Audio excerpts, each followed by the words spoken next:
JR, have you ever had trouble recovering from a situation, and what did you finally do about it? Sorry, can you repeat that? Have you ever had trouble recovering from a situation, and what did you finally do about it? I guess I can answer the question. Yes, I've had trouble recovering from a situation. It's a very vague term. What I do to overcome it, though, I guess pulled up my pants and said, you know what, I am not a victim, and stopped. I guess took responsibility for myself, took accountability for myself, and brushed it off, kept moving. Kept it pushing. Kept it pushing. Right, I got that dish. Got that. I got that dish. Dish. Dish. Got that dish. Got that dish. That dish. Hey y'all, it's Onika. And JR. And you are dishing with Dainty Dish. How you doing today, JR? I am doing better than I deserve. Why do you say that? Because in the words of your mother or my mother, I'm blessed. I like that. Yeah. How are you doing? Not doing so well, actually. Trying to, scratching and surviving, I guess, at this point. Yeah? What do you mean? What's going on? I haven't seen you in like a month. What's going on? It's been a really hellacious month for me. Hellacious? Hellacious. Okay. Hellacious is the only way to describe it. It started off with the Bell Let's Talk production, which went really, really well. I haven't had an opportunity to talk about that on the show. Yeah, we just had the other guests come on and talk. Yeah, we just had the other guests come on and talk, and that's the reason why. You know what? I'm going to keep it real and real honest with you guys. We've had some fillers for the last couple of weeks because I've not been able to produce. I've just been really low emotionally and mentally. I went 3 days without taking my medication at one point because I forgot them at home. No, it doesn't really matter the reason. 3 days off your meds is it's a serious withdrawal. I had headaches and the shakes, and I wasn't sleeping. I wasn't eating. I was consulting with my doctor at the time, and we tried to together come up with solutions to get me on the road to recovery. And that's what I wanted to talk about today. Okay. Is recovery. What about... Okay. Now, another thing that Bell Let's Talk, doing this production week, taught me was that I was in a position where I had a couple of years of recovery under my belt, 3 years to be exact. And then something like this happens to me where I fall off, and I realize recovery it's a very unique thing to the person that you are, and it is a constant everyday struggle. Okay. Recovery is having hope, because that's what I had to have the last couple of weeks, just hope that I would get through it. And even though I'm not completely through it, I'm almost there. Like, I'm at least halfway there. I could feel it from having that hope in my heart that I would get better, I would be better, I would be back to whatever my normal is. Mm-hmm. So having that hope is a huge part of recovery. It's what recovery really is built on. Okay. I can't connect it, but okay. I understand. Yeah. I understand where you're coming from. Okay. Mm-hmm. I just think that without having hope for something better for yourself, you stay stuck in where you are. Say that again. When you don't have hope for something better for yourself, you stay stuck in where you are. Okay. And recovery is moving forward. It's that's where the hope comes in. It's in the moving forward, in my opinion. Absolutely fair. Great point. And another thing about recovery is oftentimes people don't think, or people convince themselves when they have mental health issues and illnesses, that there is no recovery for them, that they're not going to be able to function in school or in society or at work or just within their community. There's a fear there that they're going to be incapable of taking care of themselves. That there is no recovery for them at the end of the rainbow. And I can't say the statistics, I don't know the number, but I know it's a common thing. I remember being there myself, like going through my recovery journey and feeling like I wasn't going to make it. Feeling like we were just talking about hope, that there was no hope for me. It was so many, it's hard to even remember it. It feels like so many years ago, because, circumstances have led me now to where I am in my recovery. But 5, 10, 15 years ago, I was in a much darker place, and I didn't think recovery was possible. The thing about recovery, though, is I was saying earlier, it's distinctive to the individual. Like, your recovery process, JR, may not be the same as my recovery process. Absolutely. They should not be compared. Like, what you call at the end of the day a recovery, if you're going through something, I'm saying, I know you might not be currently, but if you are going through something, your idea of recovery and my idea of where I am in my recovery would be fundamentally different. Agreed. Jer, I want to read you a statement and I want your opinion on it. Recovery is nurtured by working with people to help activate their internal resources so that they are able to retain, deepen in belief, their abilities, strengthen their sense of personal agency, and acquire control over the journey of recovery and well-being. Can you read that one more time? Recovery is nurtured by working with people to help activate their internal resources so that they are able to retain and deepen a belief in their abilities, strengthen their sense of personal agency, and acquire control over their journey of recovery and well-being. Sounds pretty factual to me. I don't know if it's based. I don't know if it's subjective. I don't know if you could say it's based on fact, but it sounds pretty factual.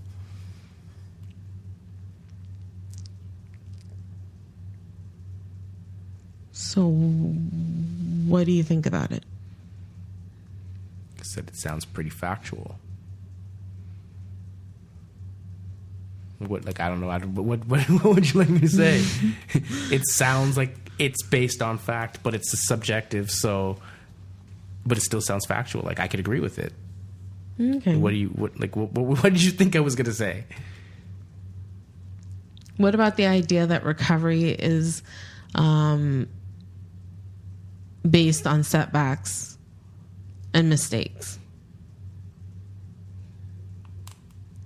That's an accurate statement as well. So have you ever had any setbacks or mistakes that you had to recover from?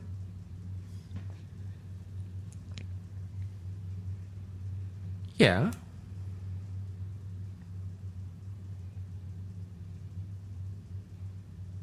Yes, I have, Your Honor.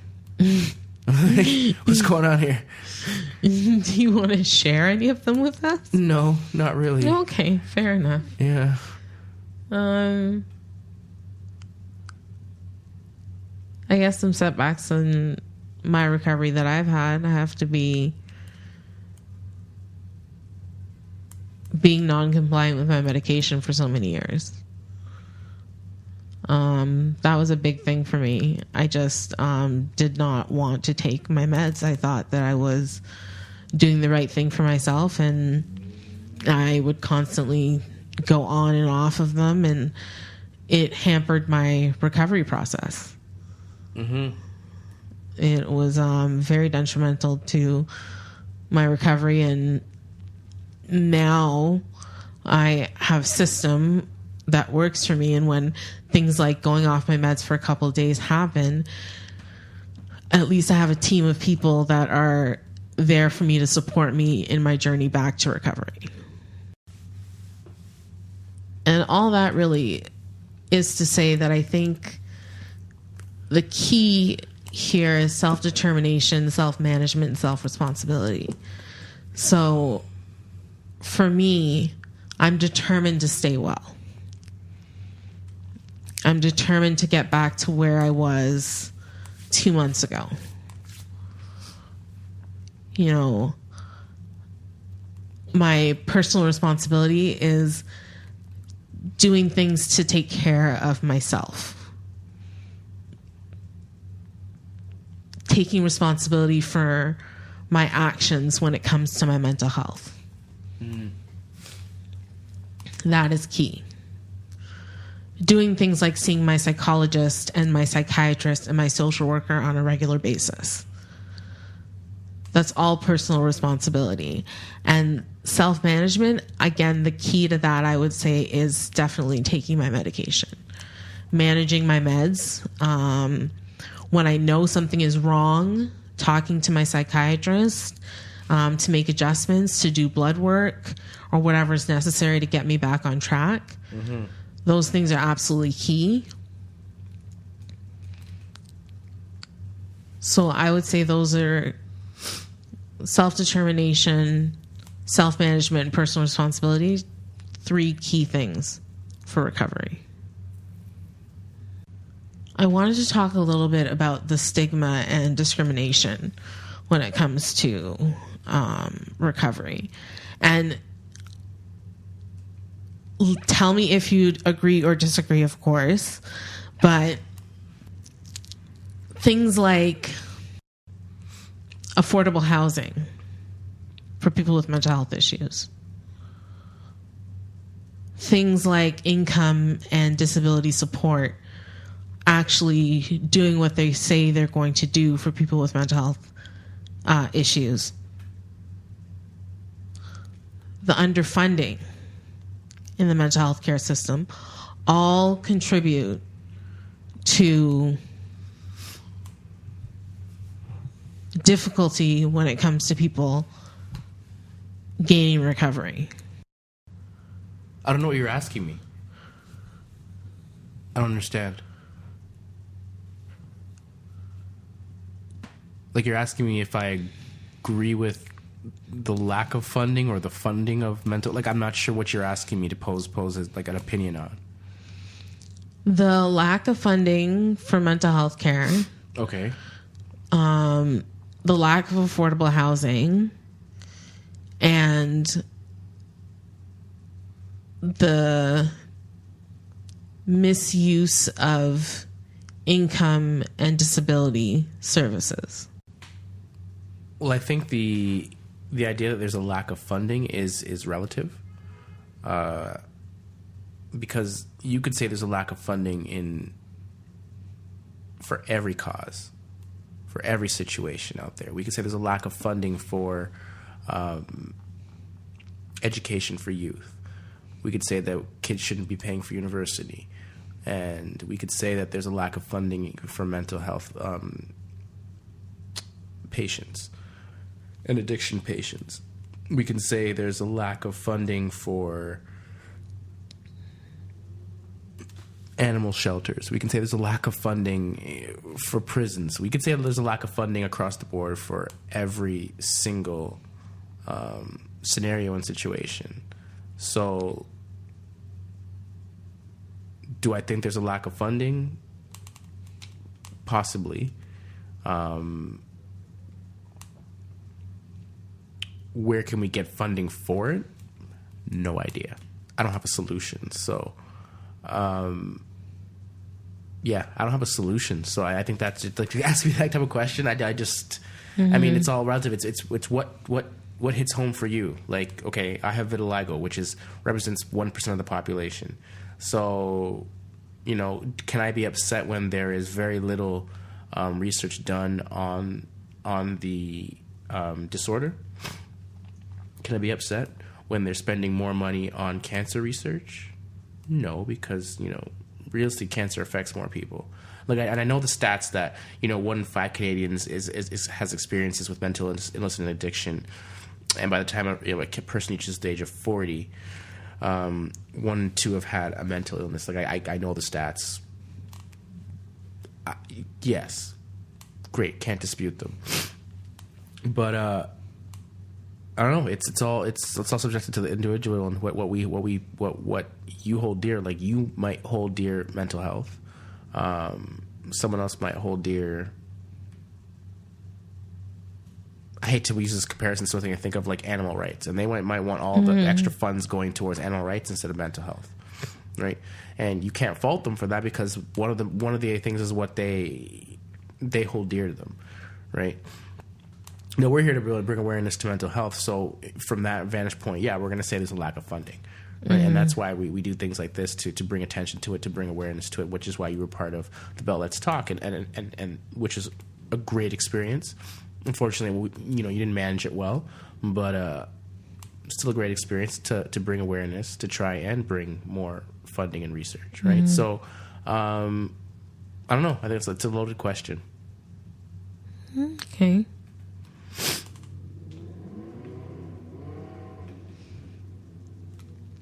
Last thing I wanted to talk about was the patient versus person model when it comes to recovery speak.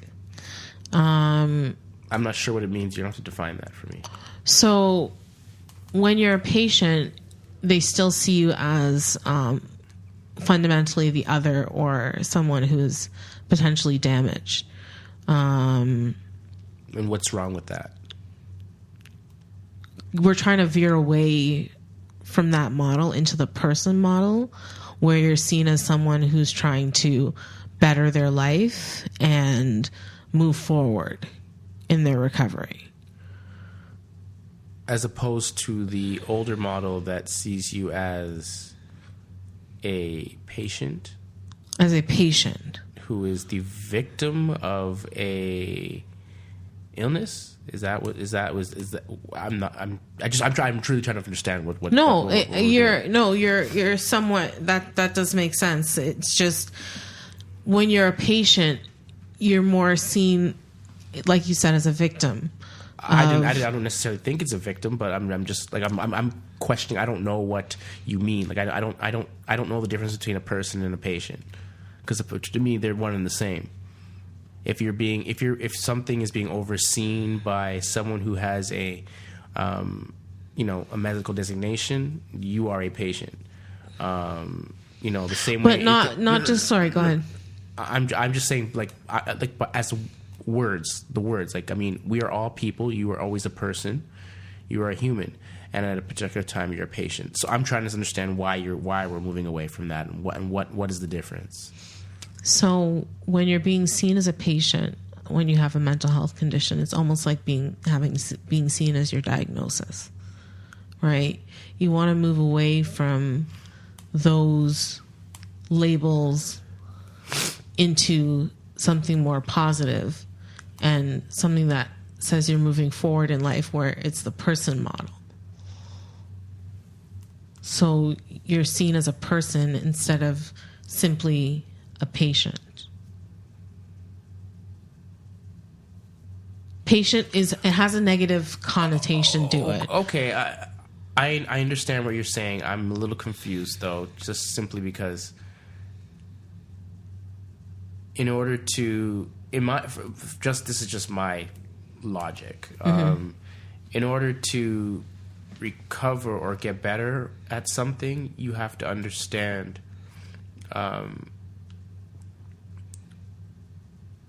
what the problem is. Excuse me. And in order to understand the problem, you need to seek the help of a professional. And I don't know. I don't want my doctor to look at me as a person. I want my doctor to look at me as a patient. Like, fix me. You know, like, I'm not trying to be your buddy. I'm not trying to be your friend. I think I really would love to. I want to stay with the clinician. I think that's the word. The clinician patient model. Like, I'm just thinking, because I don't want things to get to the point where they're so friendly with my physician or doctor. Like, this is just me, my opinion, throwing it out here, my logic. No. Like, I don't. I think we're getting a little too soft. Then, if that's the case, I would say it's when I hear you say clinician or physician, I don't feel like you're speaking of necessarily a psychiatrist or psychologist, or even being the patient of a social worker. Their job isn't to fix that person. Their job is to support them in their recovery. You know, it's not to fix them, like you were saying. Okay, so then I think we're talking about two different things, because I specifically was referencing doctors. Like, I specifically referenced a doctor. I did not reference social workers. I didn't reference any of those people. I referenced a specific professional. Yeah, like, that's what I'm specifically talking about. So if we're speaking of psychiatrists and psychologists, for instance, specific doctor professionals, I still don't think it's their responsibility to fix that person. That recovery process, as we were saying earlier, as I was saying earlier, it's very distinct and very unique to that person, and it's their responsibility to take that step, to embark on that journey. That's their responsibility. That's not the doctor's responsibility. Okay, well, I guess my wording right there might have been off a bit, but however, a doctor still is there to guide you, give you information, and give you a recommendation on what is deemed best for you from a medical standpoint, based off of trial and error, right? So when they're giving you they're giving you their input, their recommendations, it is a doctor-patient relationship, right? Like, that's what they call it. That's what we're going to call it. Mm-hmm. Moving that to more of a person-to-person, like, I honestly don't want my doctor being more human. Like, that's where you make mistakes. Be a machine. I feel like when I'm referring to person, I mean person at large, like in the outside world, not just in the doctor's office. Okay, but what I was saying was, you are a person first, no matter what. Yeah, but you are a patient second. I don't think that you're putting. I think you're making patient and person equal when they are not equal. I'm not saying they are greater than or less than. I'm just saying they're not equal. No, what I would say to that is, I think you said you're a person first and a patient second, right? Absolutely. You're a human being first and a patient second. But often people with mental health illnesses are treated like patients first and people second. But a patient is a person. I'm a little confused. So, you can't be a patient unless you're a person. No, I get what you're saying, but what I'm trying to say with the whole idea of patient is not that you're not a person, but you're being taken care of as a patient. Okay. Okay, so if you're being taken care of as a patient, I'll give you an example. When you're in the hospital and you're on the psych ward and you're a patient of the psychiatric unit and you're isolated or you're strapped down, they're doing that because it's for the greater good of the floor, of the nurses, of the doctors, of the security guards, et cetera, et cetera. You're not being treated as a person first. You're being treated as a patient first. Actually, you're being treated as a person to save yourself from harming yourself. Usually you're harming yourself, which is why you're going to be put in that's the scenario. Not always. Here's the thing. I'm not going to argue with you on this topic at all because I've never been experienced it. But from a textbook standpoint and from a from a practical standpoint, you have the potential of harming yourself. And as someone who has seen you in a situation like that and been totally sane at the time, you were going to harm yourself, and that's why you were put in that situation. Mm-hmm. And those are facts. You can't dispute that. So I understand how you feel and everything, but like on the outside looking in, like talk to your mother, and so. I mean, sometimes it's for the betterment of yourself. Like we've been on this show before, and we've had people in here talk about their experiences and their struggles. And one thing people have consistently said is that during times of like this is not, I don't think. Well, I can say this during times of a psychotic episode or psychosis, they'll admit that they were not in their right mind. Right? Yes, for sure. And however, you're going to express feelings that occurred during that time. Right, so we have to remember I'm saying that you were not in your right mind at this particular time, but you're also referencing experiences that you had at this time. So, if there was someone that was there that was in their right mind at that time and can look in and tell you exactly what was going on, you got to take their word for it. Mm. Like you mind in your experience, like we've talked about earlier in the like maybe almost 2 years ago now. Yeah. We talked about, come on, we've got the stairs and the knife situation. Right? Yeah, that's for sure. That's a harm to you, right? Like, yeah, you were harming me, but you could have harmed yourself, and that's why things got escalated, right? So there's you got to look at both sides from anyway. But we can digress from that. I feel like we're not gonna agree on the patient person dialogue we were having just now. Oh no, I'm just saying that I understand your vantage point and everything that you're saying, but like you every time that you've been in the hospital, there's been a reason why you've been there, and the main reason is because you were potentially harmed to yourself. Yes, absolutely. I don't disagree with that. So when you feel like you're not being treated like a person and you're being treated like a patient during that moment in time, you were not in your right state of mind. So you providing a statement on that time right now, your judgment was skewed.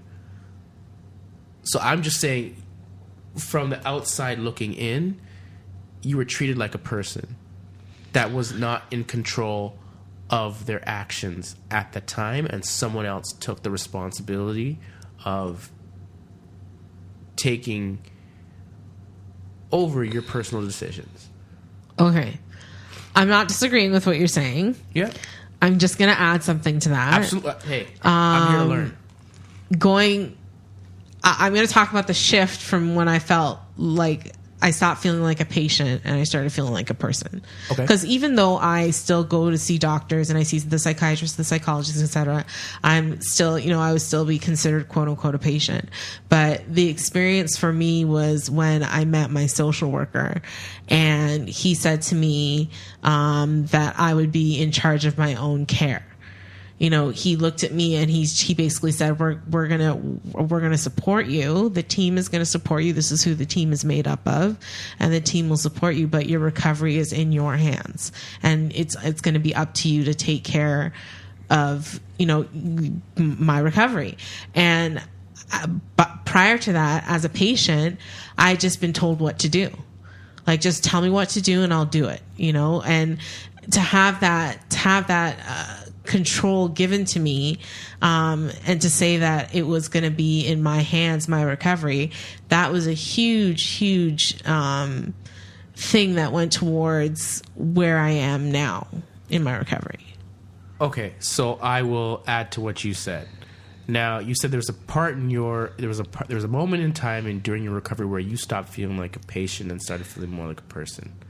Now, in order to get to that point, they had to make you feel like a patient. You had to be told what to do. You had to been put into a regimen where things were controlled and things were monitored to get you to the point where you could then take control of your own destiny.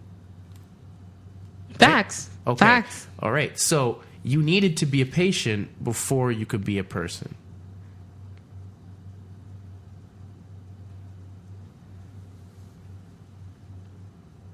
Okay. I was wrong there as well, but like I'm just pointing out. No, I'm gonna say okay because you're absolutely right. You need to be a patient before you're a person, but there's no buts. You have to crawl before you walk. There's no buts. There's no buts. There's no buts here. There's no buts. Well, I guess then on that note, we're gonna wrap it up. Did I drop the mic? You dropped. I think. Did I have anything else for you? I was just trying to clear up this patient versus person thing, but like, okay, you cleared it up. You dropped the mic on it. I'm just trying to figure out. Like, we talked this through because I first said at the beginning I said, they're the same. And then you were like, well, no, I was this. There was a moment in time where this changed. So I'm like, wait a minute. Okay, that means you have to be one before you can be the other. See? That's a collaborative effort. How's a collabo? You were featured.